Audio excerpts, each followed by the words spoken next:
Hameed Hakimi of Chatham House is joining me. They left cars, they left all the infrastructure there.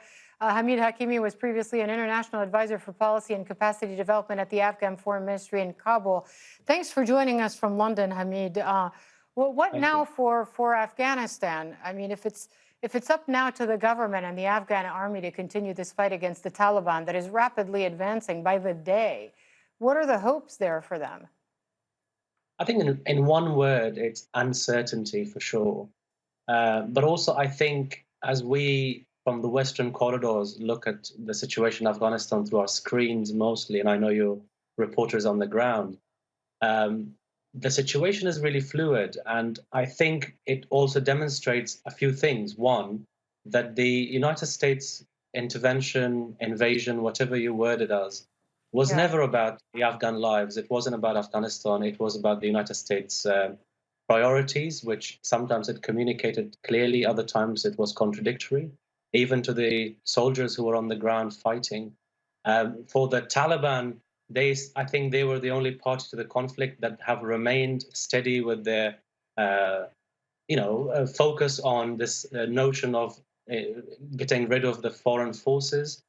For the Yeah. Afghan government, unfortunately, on the other hand, it's been a matter of distractions. I think what you see on the ground is not so much the military prowess and power of the Taliban, which obviously they have felt energized since 2020, signing that agreement with President Trump's administration. But it is also an acute failure, both at the political leadership level and at the military leadership level of the Afghan government. And that's Yeah, backed by a lot of views on the ground.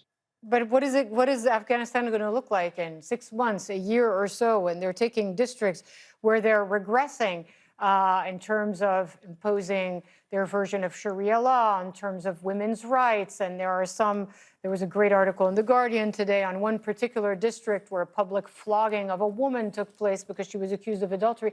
This is also a complete walk back of some of the basic human rights that women were able to claw back in their country, right? And other Afghans as well.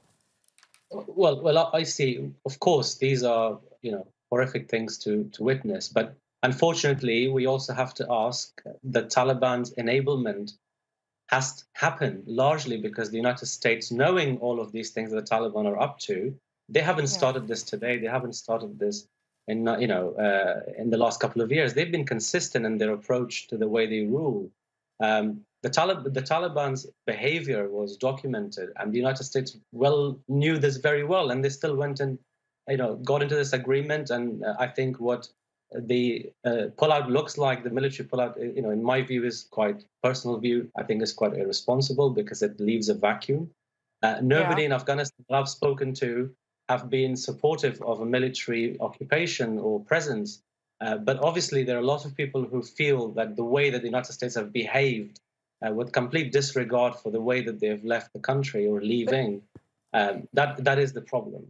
Hameed, the Afghan Brigadier General in charge of Bagram was asked about the U.S. departure. He spoke to Anna Corin, our reporter on the ground you heard right before our interview. This is what he told her. Listen. This is our country. Even we appreciate all the United Nations, our NATO forces, and U.S. Army, and all the nations from the United States which help us, support us for 20 years. But finally, we are Afghan. This is our country. We have to defend our country. We have to rebuild our country. He's basically saying this is our country. It's got to be our fight now. Does he have a point? He does. I mean, the military transition actually happened under President Obama. So the Afghan forces have been largely conducting the war by themselves with support from the NATO-led countries since 2014. He has a point, but I think it also goes back to what I alluded to earlier, which is you can also find a lot of political leadership statements in Afghanistan who, kind of alluded to this point that maybe the United States is not really serious. They're not really leaving. They just say they want to leave. They've been here. We are too important for the United States to leave.